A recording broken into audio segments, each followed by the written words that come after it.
सन्मुख विराजमान श्री परमहंस महान विभूतियों के सुंदर पावन दर्शन दीदार करते हुए एक बार मीठे और ऊंचे स्वर में मिलकर बोलना जयकारा।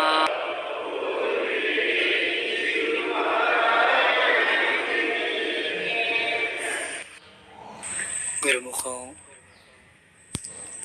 सद्गुरु की प्रसन्नता प्राप्त करने के लिए हृदय से शुद्ध होना बहुत ही जरूरी होता है।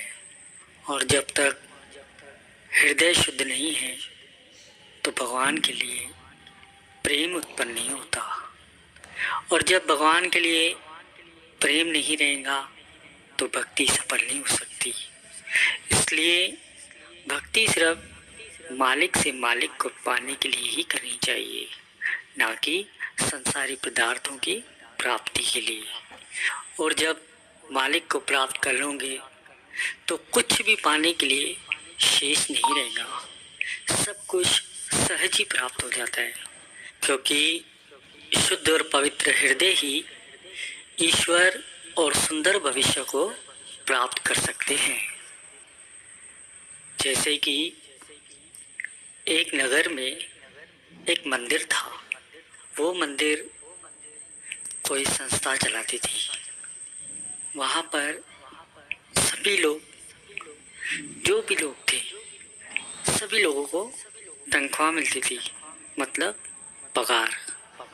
आरती करने वाला, पूजा करने वाला, घंटा बजाने वाला, सभी लोग पगार पर थे।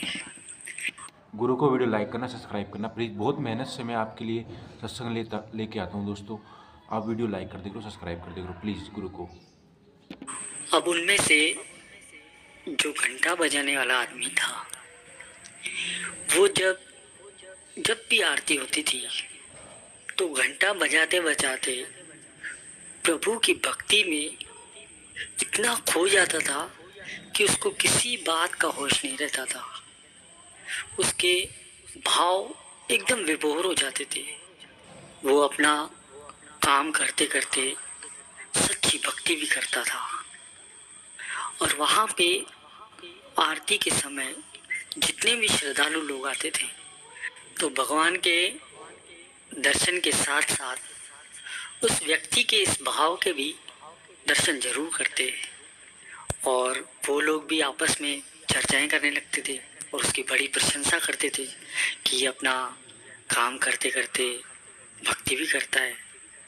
उसकी ये चर्चाएं बहुत होती थी। अब एक दिन ऐसा आया कि उस मंदिर की संस्था बदल गई, और उस संस्था का जो नया अध्यक्ष था और ट्रस्टी, उसने एक नया आदेश जारी किया कि मंदिर में काम करने वाले लोग सभी पढ़े लिखे होने चाहिए, और जो कम पढ़े लिखे हैं या जो नहीं पढ़े लिखे हैं उनको निकाल दिया जाए। अब उस व्यक्ति को अध्यक्ष ने कहा कि तुम्हारी आज तक का हिसाब ले लो, पगार ले लो, और कल से तुम नौकरी पर मत आना। तब उस घंटा बजाने वाले व्यक्ति ने कहा कि साहब, मैं भले पढ़ा लिखा नहीं हूँ, परंतु इस कार्य के साथ साथ मेरा भगवान से भी बहुत ही गहरा भाव जुड़ा हुआ है। मैं इस कार्य करने के साथ साथ मेरी भक्ति भी हो जाती है, तो कृपया मुझे मत निकालिए। पर वो अध्यक्ष माने नहीं और उसको निकाल दिया। कहते हैं ना कि हम जब पूरी श्रद्धा के साथ जब भगवान की भक्ति में लीन हो जाते हैं तो वो भगवान कुछ न कुछ ऐसा खेल जरूर खेलता है जिसमें हमारा भला छुपा हुआ रहता है। हमारे भाग्य उदय करने के लिए, हमारे भविष्य को संवारने के लिए ही भगवान हमारे लिए कदम उठाता है। अब दूसरे दिन मंदिर में नए लोगों की भर्ती हो गई। सबने अपना अपना काम संभाल लिया, परंतु उस दिन आरती में आए हुए भक्तों को अब पहले जैसा मज़ा नहीं आ रहा था, क्योंकि वो घंटा बजाने वाला व्यक्ति नहीं था, जिसकी वजह से वो भगवान के साथ साथ वो नियम बना लिए थे कि वो व्यक्ति के भी भाव के दर्शन करना है। तब उन लोगों में से कुछ लोग मिलकर उस घंटा बजाने वाले व्यक्ति के घर गए और उनसे विनती की कि तुम मंदिर आओ। तो उस व्यक्ति ने जवाब दिया कि मैं आऊँगा तो अध्यक्ष को लगेगा कि मैं नौकरी के लिए आया हूँ, इसलिए मैं नहीं आ सकता हूँ। तो उनमें से एक व्यक्ति ने एक उपाय सूझा कि एक काम करो, आप मंदिर के बराबर सामने वाली लाइन में आपके लिए एक दुकान खोल के देते हैं, वहाँ सिर्फ आपको बैठना है और आरती के समय घंटा बजाना है, फिर आपको कोई नहीं कहेगा कि आपको नौकरी की ज़रूरत है। ये सुझाव उस व्यक्ति को बहुत ही जचा। बोले ठीक है, मंदिर के सामने मुझे दुकान भी मिल रही है और इसके साथ साथ मेरी भक्ति भी होती रहेगी। अब वो रोज का नियम था जैसा उसका आरती के समय घंटा बजाने का, उसी भाव से वो भक्ति में लीन रहता था। अब जहाँ भक्ति आ गई तो वहाँ हृदय से दिया तो अपना काम करेंगी ही। उस व्यक्ति ने उस एक दुकान से धीरे धीरे 7 दुकानें कर दी।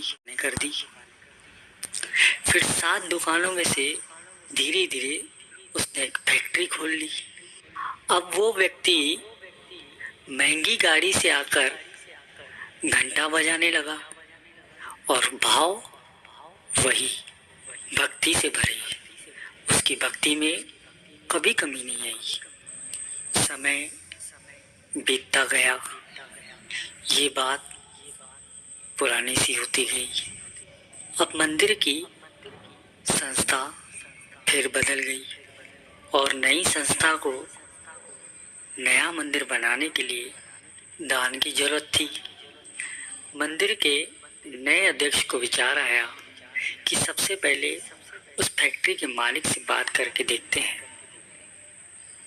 तो अध्यक्ष मालिक के पास गया तो उस अध्यक्ष ने फैक्ट्री के मालिक को दान में योगदान करने के लिए कहा और उनको बताया कि 7 लाख का खर्चा है।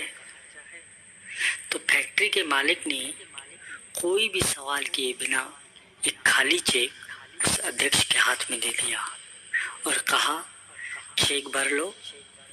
अध्यक्ष ने चेक भरकर उस फैक्ट्री के मालिक को वापस दे दिया। अब उस फैक्ट्री के मालिक ने चेक को देखकर अध्यक्ष को दिया। तो अध्यक्ष ने कहा कि साहब, इस चेक पर आपके हस्ताक्षर बाकी है। तो फैक्ट्री के मालिक ने कहा कि मुझे तो हस्ताक्षर नहीं आते, लाओ अंगूठा ही मार देता हूँ।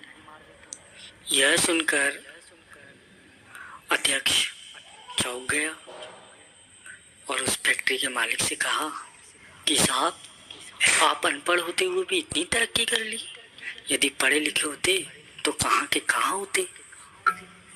फिर उस फैक्ट्री के मालिक ने अध्यक्ष से कहा कि अगर मैं पढ़ा लिखा रहता था तो आज मैं इस मुकाम पर नहीं पहुंचता था।